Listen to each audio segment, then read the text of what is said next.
Nick Wilde is one of the two main protagonists in Zootopia, and with Zootopia 2 out now, I've decided to draw him in four different styles. And the four styles that we're going to draw today are realistic, horror, torn, and pixel. Let's start off with the torn effect. What we want this effect to look like when we line our fingers up is if Nick has been scratched away. So we're just going to erase out roughly the areas that we think our fingers are going to lay. And you can change this at any moment, whatever fits your hand the best to achieve this effect.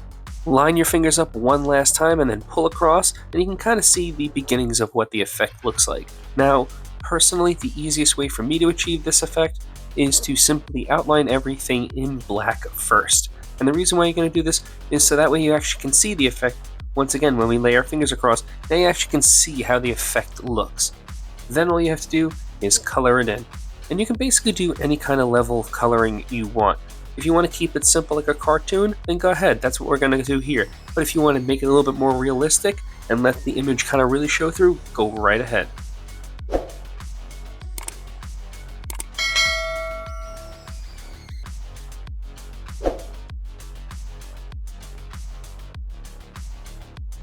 So once again, when you're finished coloring everything in and your coloring is the way you want it to, just line your fingers up once again and pull your hand back and you'll see the scratch effect just come to life. It looks like Nick has just been scratched away. With the torn effect complete, we're now heading on over to pixels. We're going to transform Nick into an 8-bit masterpiece. And how we're going to do that is simply by mapping everything out in a grid. This is all simple measurements, and then taking your time and patience to make sure all of your lines are correct. It's one of those effects that's incredibly simple to do, but if you mess up can look really bad and really wonky really fast. That's a lot of reallys. All kidding aside, I know it might be tedious, but really do take your time because grids need to be accurate. If you mess it up, then it will actually look horrific. It'll just look wobbly, the lines will look off. And the one good thing about the markers that I have is that they're broad tips, so they actually fit the entire square pretty easily. Another pro tip is to make sure that you do add some sense of shading. As you can see here, some of the boxes are darker and some of them are like a middle tone, so that way it gives some sense of three-dimensional depth for the pixel effect. And now we're all complete as we're going to head on over to the realistic side.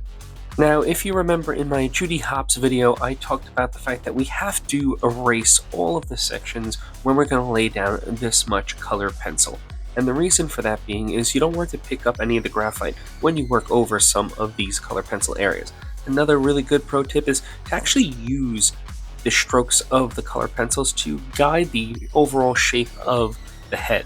So as you can see here, I made the hairs kind of flow out to the side, and later on I'm going to literally take all the diagonals and I'm going to have them shaped towards around the head to make Nick look just a certain way.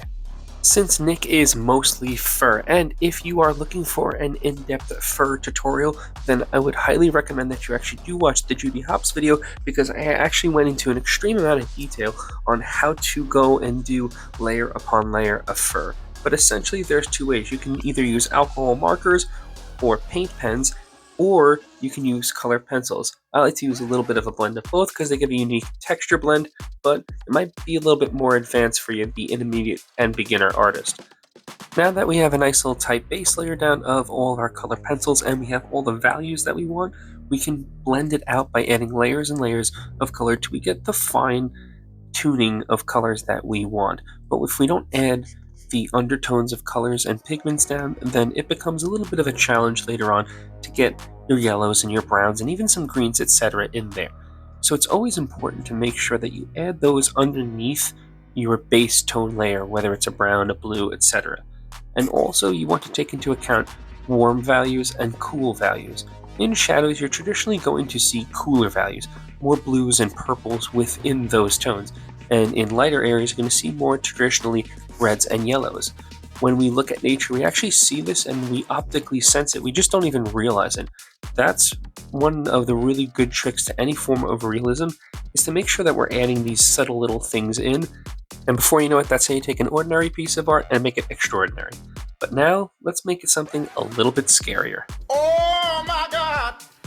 Yeah, I want to make something really, really creepy. but I still want it to read like Nick. I don't want it to look like the feral version of Nick that we saw in the first Zootopia movie. So I'm going to make sure that I change up a lot, but I'm still going to keep it very similar.